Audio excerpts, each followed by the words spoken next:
मना रहे हैं। लोकसभा के 16-17 इलेक्शन हो चुके हैं, विधानसभा के कई इलेक्शन हो चुके हैं। उनको सिर्फ इतना महसूस करना है कि जो मुल्क में हमारे वतन अजीज में जो दीगर बरादरियां हैं उनका अगर एम्पावरमेंट हुआ है और उनको ताकत मिली है, उनको किसी हद तक इंसाफ मिला है, इसलिए मिला है क्योंकि उन्होंने अपनी पॉलिटिकल लीडरशिप को बनाया। अफसोस ये है कि मुसलमानों ने वोट डालने का काम किया, वोट लेने का काम नहीं किया।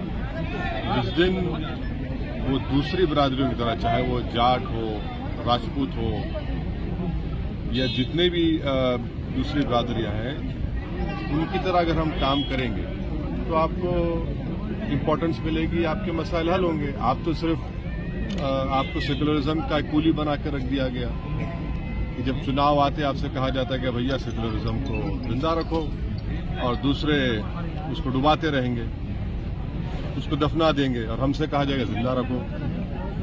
ना हर जो सोशल, एजुकेशनल, इकोनॉमिक पैरामीटर्स आप देख लीजिए, और इसीलिए हम लोग अपनी पार्टी की तरफ से 1 महीने के अंदर हम एक रिपोर्ट तैयार करे हैं राजस्थान के मुस्लिम्स के बारे में। हम नहीं कर रहे हैं, बल्कि हमने एक एक्सपर्ट्स को जिम्मेदारी दी है। वो खुद आकर जयपुर में मेरे ख्याल से 25 से 26 मार्च के बाद वो रिपोर्ट सामने रखेंगे। आप देख लीजिए रिपोर्ट में, फिर इसका जिम्मेदार कौन है।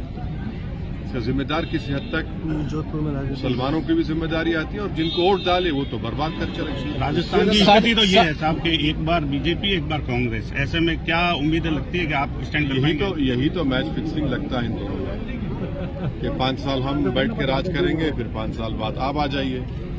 मगर इसमें खास तौर से जो अल्पसंख्यक समाज है, दलित समाज है, आदिवासी है, उनका तो बहुत बड़ा नुकसान हो रहा है। सर, नागालैंड में जिस तरह से सियासी घटनाक्रम हुआ है, की 200 सीटें हैं, हर जो सीट प्रभावित करता है मुस्लिम समुदाय के वोट प्रभावित करता है। आपको लगता है कि एकता के साथ में अब नए सिरे से उठने की जरूरत है? उनके ठगे जाते हैं हर बार के चुनाव में। बिल्कुल सही बोल रहे हैं, मैं एग्री करता हूँ, बिल्कुल सही। हर देखिए, मुस्लिम इशू कब बनता है? चुनाव से पहले। उसके बाद फिर 4.5 साल उनको भूल जाते हैं, तकलीफ उठाना पड़ता है। अब हम वो आज से आप राजनीति का नया रंग डालने जा रहे हैं।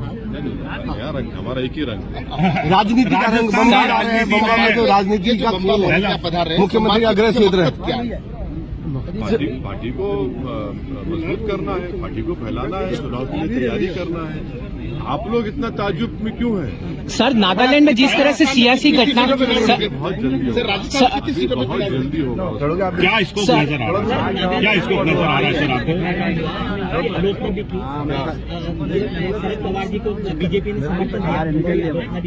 सर अब हम कांग्रेस से पूछना चाह रहे हैं, इनका गठबंधन महाराष्ट्र में है।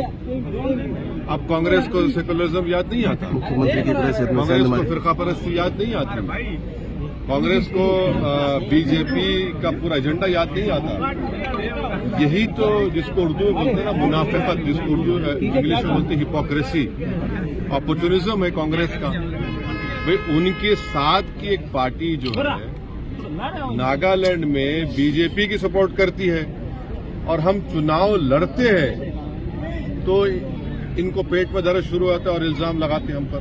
बोलना चाहिए, अशोक गहलोत को बोलना चाहिए, उनके तो बड़े अच्छे संबंध हैं राष्ट्रीय कांग्रेस से, कि कैसे उनकी पार्टी बीजेपी, उनकी साथी पार्टी बीजेपी को सपोर्ट कर रही है। भाई, ये पॉलिसी आप देखिए, यही तो हम कह रहे हैं कि आप 24 में कैसे हराएंगे बीजेपी को। आप खुद तो भरतनाट्यम कर रहे हैं पॉलिटिक्स का। मुख्यमंत्री के गृह क्षेत्र में सेंध आज से शुरुआत हो रही है। राजस्थान के मुख्यमंत्री अशोक गहलोत का गृह क्षेत्र है, वहाँ बम्बा एक बहुत बड़ा वोट बैंक है उनका। टोंक भी गए थे हम, अभी हर जगह जाएंगे। लेकिन ये सब सीएम होम टाउन है यहाँ। नहीं, ये देखिए, ये जो लैंग्वेज है ना होम टाउन की, फ्यूडल है सर। ये राजस्थान का हिस्सा। 9 साल के मोदी जी के राज में क्या मुस्लिमों का मर्म और दर्द को समझा गया है? देखिए, अभी जो बजट आया है उसमें 40% बजट कम कर दिए मोदी जी माइनॉरिटी मिनिस्ट्री का। उन्होंने प्री मैट्रिक स्कॉलरशिप को, मौलाना आजाद फेलोशिप को बंद ही कर दिया। स्कॉलरशिप के पैसे कम कर दिए।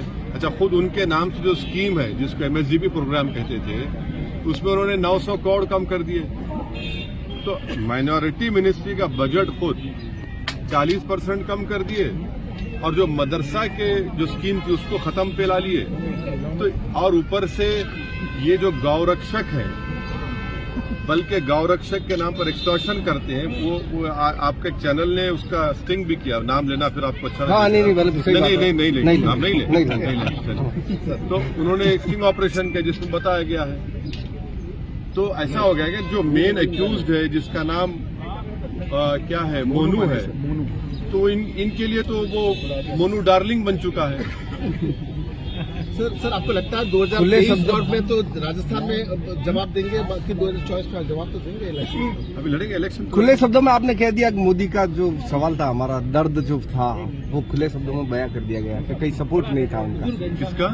मोदी का जो सवाल किया गया था हमारा, देखिए बजट बताता है ना कि आप सबका साथ, सबका विकास, सबका विश्वास कहते हैं। आपका बजट ही नहीं है, आपने बजट ही कम कर दिया। सबसे बड़ा अगर भारत में आदिवासियों के बाद अगर ड्रॉप आउट है बच्चों का तो मुसलमानों का है। आप प्री मैट्रिक स्कॉलरशिप बंद कर देते हैं, वही तो मुद्दा है। आप बताइए, आप सिर्फ बातें करते फिर पसमानदा मुसलमान अगर आप कह रहे हैं तो फिर ये जो मेयो मुसलमान है वो कौन है? आपको मुगलों से नफरत है तो भाई मेयों को पहचानिए, वो मेयो है जिन्होंने मुगलों के दांत खट्टे कर दिए थे। आप उनको भी कुछ नहीं करते। दीजिए ना, अगर आपको पसमानदा मुसलमान से मोहब्बत है तो इमीडिएटली उनको दलित मुसलमान का स्टेटस दीजिए। लेकिन सर राजस्थान में कितनी सीटों पर तैयारी है सर? 3-20 से क्यों जोड़ के जुमला कहा जाता है? ऐसा है ना कि जो इंडिपेंडेंट पॉलिटिकल लीडरशिप के लिए काम करता है, इन चौधरियों को पसंद नहीं आता। इनको लगता है कि बरसों से इनका जो एक्सप्लॉयटेशन का जो उन्होंने अपना लोगों के आंसुओं पर, उम्मीदों पर, नौजवानों की जिंदगियों को बर्बाद करके अपना जो महल तामीर किया, उनको लगता है कि हिल रहा है और हम हिलाएंगे।